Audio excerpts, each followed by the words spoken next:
నమస్తే lucky people. మేక కైమాకొచ్చేసారా ఎంత బాగుందో అండ్ మేక కాలు పులుసు. నాకు కోల్ చేసిందని చెప్పాను కదా!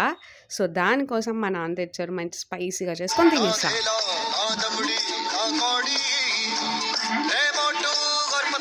ఫస్ట్‌గా మేక కైమాకు చేసేద్దామండి. మా అమ్మ అయితే ఇది బాగా క్లీన్ చేసేసి ఇచ్చేసిందనమాట. ప్రతి ఒక్క పీస్‌కి కూడా ముందుగానే కొంచెం స్పైస్ అవి పట్టడానికి నేను ఫస్ట్ కుక్కర్ పెట్టేటప్పుడే ఇలా వేసుకుంటా అనమాట. బ్యాచిలర్స్‌కయితే చాలా ఈజీగా గూడా ఉంటుంది. సాల్ట్, పసుపు, కారం, ఒక చిన్న గ్లాస్ వాటర్ వేయండి. మా అమ్మ గట్టిగా నొక్కడం వల్ల చాలా గట్టిగా అదే ముద్దలా అయిపోయిందనమాట. దాన్ని కొంచెం స్మాష్ చేస్తున్నా అంటే ప్రతి వాటికి పట్టాలి గదా! లేదు అవసరం లేదనుకుంటే మాములుగా పెట్టేసినా ఆటోమేటిక్‌గా అది ఉడికిద్దనుకో. కానీ నేనే కొంచెం మనకి కొంచెం అతెక్కువ గదా! సో, దాన్ని బాగా మిక్స్ చేసేసి గుండెకాయ ముక్కంటే ముఖ్యంగా ఎంతమందికిష్టమో కామెంట్ జేయండి. దాన్ని చూసారా మధ్యలో ఎలా పెట్టానో. ఇంకా విజిల్స్ పెట్టేయండి. లేత మాంసం అయితే 4-5 విజిల్స్ అండ్ గట్టిదైతే 6-7 విజిల్స్ అనమాట. ఇది లేతది కాబట్టి 5 విజిల్స్ తీసుకున్నాను. అలా ప్రెషర్ అంతా పోయాక ఓపెన్ చేస్తే చూడండి వాటర్ కూడా ఉంటుందనమాట. మాడిపోతుందన్న భయమేమి అవసరం లేదు. ఎందుకంటే చూసారా ఎగ్ ఫ్రైలా ఎంత బావుందో. దాన్ని స్టెయిన్ చేసేయండి. ఏంటక్కా వేరే ప్లేట్ లేదా అనకండి. 100 ప్లేట్లు చేస్తే మన ఇంట్లో మదర్స్ తెలిసిందే కదా! లాగిపెట్టి కొట్టేస్తది. అదే కడుక్కొని వాష్ చేసుకొని మరి అందులోనే వండమని లేదంటే మూడిచ్చి కొట్టేస్తదనమాట మా అమ్మ. సో, ఆయిల్ వేసి, ఉల్లిపాయలు వేసి అది నా చేయి కాదు మా అమ్మే వేత్తంది. అన్నీ వేసేసి బాగా ఫ్రై చేయండి. నాకైతే ఆనియన్స్ మరీ ఫ్రై అయిపోతే నచ్చదనమాట. ముఖ్యంగా నాన్ వెజ్‌లో. ఎందుకంటే మనం విడిగా నాన్ వెజ్ ఉల్లిపాయలు తింటాను నేను. మా అమ్మ అలా తింటే ఈ మధ్యన తిడతందని చెప్పేసి దీంట్లోనే మరీ ఏపేయకుండా చేసుకుంటున్నా అనమాట. సో, అల్లం వెల్లుల్లి పేస్ట్ వేసేసి బాగా ఫ్రై చేసేయండి. పచ్చివాసన మీకు తెలుసు కదా! తర్వాత మెయిన్ ఇంగ్రీడియంట్ అయిన కైమా కూర వేసేయండి. చూసారా? ఆయిల్‌లో కొంచెం మగ్గనివ్వండి. అప్పుడే స్పైసెస్ పడతాయన్నమాట. అలా కొంచెం మెత్తబడేసరికి మూత తీసేసి చూసారా? మొత్తం ఎంత బా ఫ్రై అయిందో. స్మెల్ అయితే మంచి స్మెల్ వస్తదండి ఈ టైంలోనే. కారం వేసేసా. ఉప్పయితే నేను వేయలే. ఎందుకంటే ఇందాక వేసాను గదా! టేస్ట్ చూసాక వేద్దామని జెప్పేసి నేనైతే ఉప్పు వేయట్లేదు. మీకు అంచనా తెలిసిపోద్ది వేసేసాననుకుంటే వేసేయండి. తర్వాత మటన్ మసాలా. ఆ చివరి చికెన్ మసాలా కాదండి. మటన్ మసాలా వేశాను నేను. వేసేసి బాగా కలిపేయండి.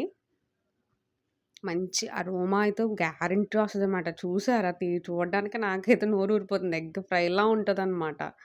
మాకు ఇంట్లో ఎక్కువ మెంబర్స్ కదా! సో, సెమీ గ్రేవీ కావాలి. చెప్పాను కదా! ఉప్పు కొంచెం తక్కువయిందని చెప్పేసి కొంచెం ఉప్పు వేసి వాటర్ అయితే వేసాననమాట.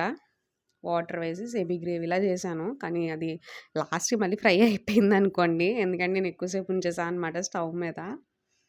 సో, అట్లా ఫ్రై చేసి ఒక కన్సిస్టెన్సీలో మనకు నచ్చిన కన్సిస్టెన్సీలో దింపేసుకోవడమే. వెయిట్. ధనియాల జీలకర్ర పొడి ఎంతమందికి ఇష్టమో చెప్పండి. నాకైతే అలా ధనియాల జీలకర్ర పొడి చాలా ఇష్టమనమాట.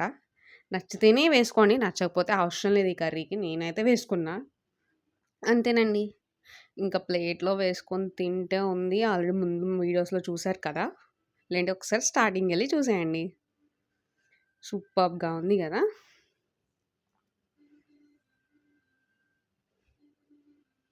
నెక్స్ట్ మేక కాళ్ళ పులుసు. చెప్పా కదా! మంచిగా పనిచేస్తదండి కోల్డ్‌కైతే. ఫస్ట్ స్టెప్ ఆయిల్ వేసేయండి. ఆయిల్ వేసేసి, మిర్చి వేసేసి, ఆనియన్స్ వేసేయండి. ఆనియన్స్ వేసేసి బాగా కలిపేయండి. తర్వాత మేక కూడా వేసేయండి.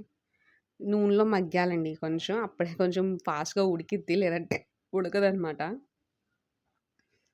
అలా చూసారా ఎన్ని కాళ్ళున్నాయో? నెక్స్ట్ దుమ్ముల పులుసు కూడా పెడతానండి. దుమ్ములు ఎవరికి తెలుసు చూడండి. దుమ్ములయితే నెక్స్ట్ వీడియోలో పెడతా నేను. అలా మంచిగా ఫ్రై చేసేసుకోండి. అలా మంచిగా ఫ్రై చేసేసుకున్నాక కాసేపు బాగా మగ్గనివ్వండి. తర్వాత పసుపు, ఉప్పు టేస్ట్‌కి తగ్గట్టే కావాలంటే మళ్ళీ ఏసుకోవచ్చు. మనం ఎక్కువైతే వేయలేం గదా! ఒక చిన్న టమాటా వేసాననమాట. పులుసుకి మంచి ఫ్లేవర్ వచ్చిద్దని. బెండకాయ, వంకాయలు కూడా ఏసుకుంటారు.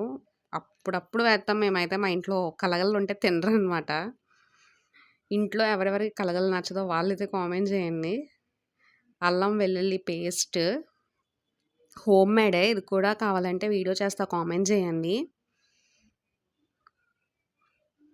మొత్తం బాగా కలిపేయండి.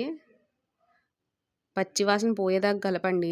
మగ్గిద్దిలే అని మూత పెట్టేయండి. ముక్కలకి అల్లం వెల్లుల్లి పేస్ట్ స్మెల్లే వచ్చిద్ది. చింతపండు పులుసు మా అమ్మ అయితే 2 స్టెప్స్‌కి చేత్తదనమాట. బాగా పిసికేసి ఒకసారి ఒక వేరే గిన్నెలో వేసి, మళ్ళీ వేరే గిన్నెలో అలా ఏస్తూ ఉంటది.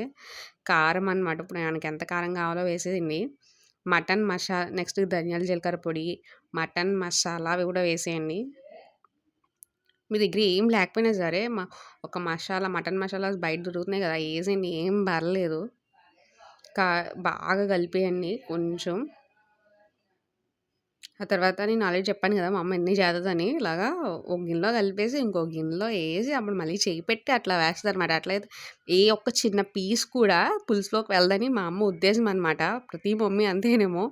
మీ మమ్మీ ఎలా చేస్తారో కోఆపరేట్ చేయండి. అట్లా మంచిగా ఏసేసాం. చూసారా? అన్నీ ఏరుతుంది కూడా మళ్ళీ అందులో కూడా. అమ్మ బాబోయ్! వీళ్ళ ఓపికలకి మెచ్చుకోవచ్చండి. నాకైతే అంత ఓపిక ఉండదు. నేను మామూలుగానే ఏసేత్తాను. వత్తే తీసుకుంటారు కదా! పెంకులొత్తే ఇప్పుడేముంది?